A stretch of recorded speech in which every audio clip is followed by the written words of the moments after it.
Yaqinlariga xabar bering. Xo'p, doktor qarab oling. Qani tur.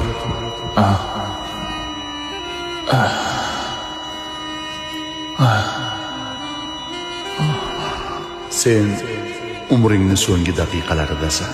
Umring mobaynida sen faqat yaxshi amallar qilding. Endi sen uchun jannat eshiklari ochiq. Tur. Men bilan ketasanmi? Men jannatga kirishni umr bo'yi orzu qilganman.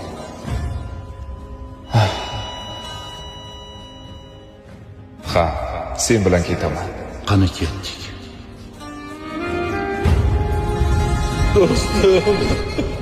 To'xta. Do'stim. Kimningdir yig'i ovozi eshitilyapti. Bu seni do'sting.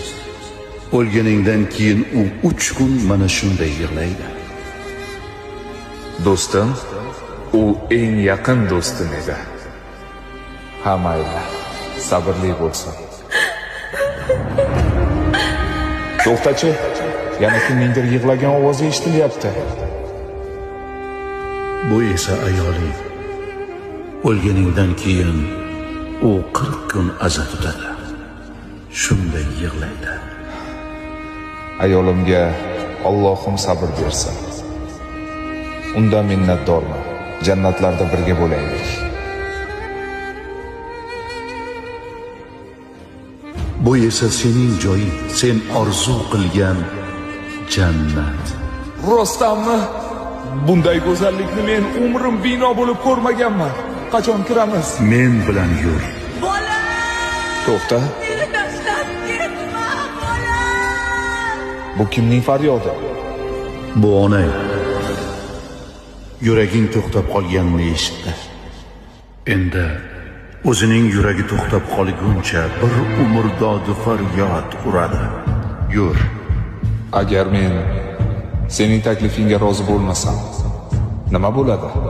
U holda senga jannatga kirish imkoni qayta berilmasligi mumkin. Butun umr to qiyomat kunigacha onamning faryodini eshitgandan ko'ra uning oldiga qaytganim ma'qul. Men ketmayman. O'zing bilasan. Bemor o'ziga keldi. Ko'zingizni oching. Hamshira, qarab oling, hamshira. Gulni barglaridan etsang ham judo, Onani bolam deb yig'latma Xudo.